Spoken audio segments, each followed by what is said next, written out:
My name's Councillor Sylvia Dunkley, and I'm the 115th Lord Mayor of Sheffield. Congratulations!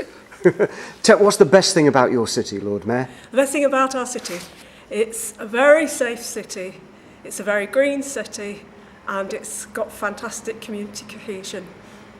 It's got more trees, hasn't it, than any other city in the United Kingdom, I hear. We think that's the case.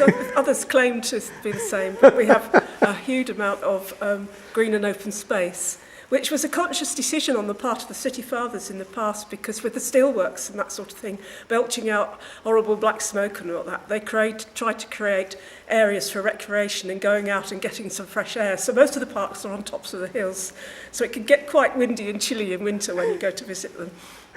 What is the most challenging thing within your city, Lord Mayor? Most challenging thing? Well, it has been regenerating the city, because both the steel industry and the mining industry, well, the mining industry disappeared completely. The steel industry is still there, but of course it doesn't employ nearly as many people it used to do in the past. So the challenge for the city has been, one, to regenerate its fabric, which we're nearly there now, and two, to find new jobs by diversifying the economy.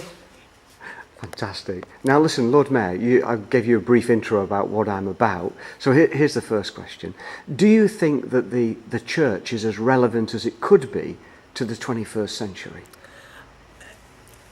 I think the church has recognised that it needs to change.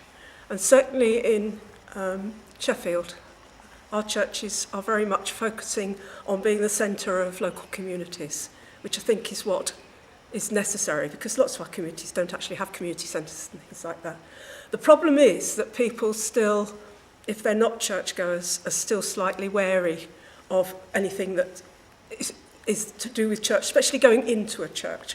And I think they do face a challenge in trying to persuade people just to come inside, even if it's purely for a concert or for some community event, just to go in and experience the building and to take it from there. Isn't that interesting that almost just in a generation or two, people have lost an awareness of what goes on inside a church building? I don't think it's just this generation. When you go back to the 19th century, the whole swathes, particularly of them sort of less well-off people who didn't go to church, and it was seen sometimes, certainly the Church of England, as more a rather sort of middle class, and the section for the families and a section for the servants and that sort of thing. But in Sheffield, of course, we have a strong non-conformist tradition. Lots and lots of members of the council in the 1930s were Methodists, for instance. And are you suggesting that Sheffield's a rebellious city or something? No, Sheffield is not a rebellious city. When we had the riots in August, Sheffield stayed calm, which was fantastic, and it was a great tribute to our communities and the fact that they will talk to each other and they will work together. But Sheffield's been quite radical in the past. It was the very first city to have a Labour city administration, for instance, in 1926. And at the time of the French Revolution, I think we got quite radical as well. It's a very quirky city.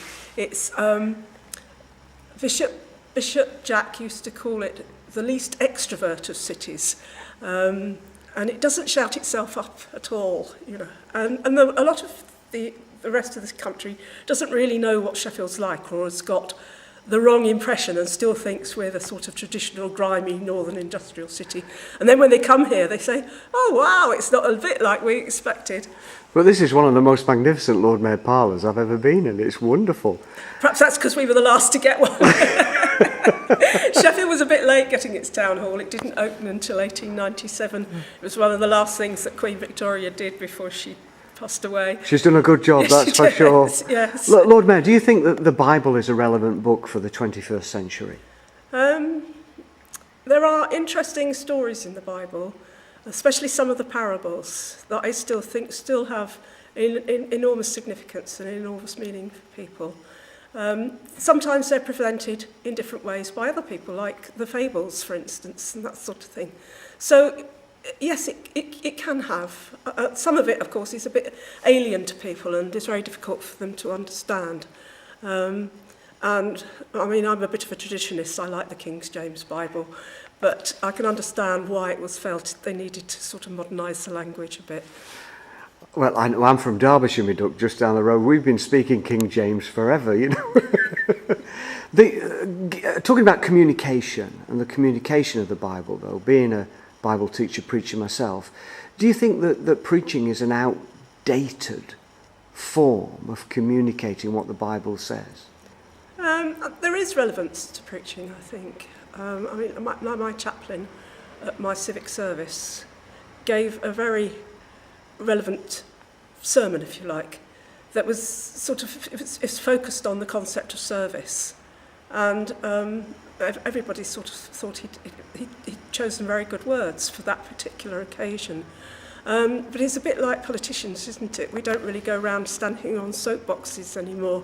We've started to use all sorts of other social media, like I tweet on a regular basis, you know. So I think that there is a place for preaching, but there are all sorts of other forms of communication that the church, I really think, needs to grab hold of, because they are very powerful, some of those. Yes, they are. Yes. Now, Lord Mayor, my final question, because I know you're a busy Lord Mayor.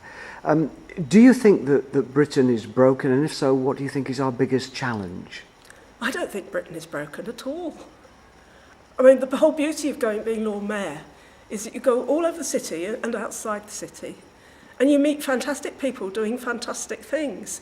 It may not be church-based, but so many of them are helping in their communities, running festivals. We spent most of July going to all sorts of community events. And those people are all people who give of their time voluntarily. And I think there's a little problem in that perhaps not so many young people are getting involved, but then they have huge demands on them, I find, as young people these days. You know, holding down jobs, raising families, trying to pay off mortgages, probably trying to pay off student loans. So you can understand if they just do not have the time to commit. But I think they'll come back to it as they get older and their families grow up. If there's something we could do to make Britain a little bit better, if you had a magic wand, Lord Mayor, what would it be? Magic wand, oh gosh. Improve the weather. Lord Mayor, thank you so much for this interview, and God bless you. Improve the weather. I like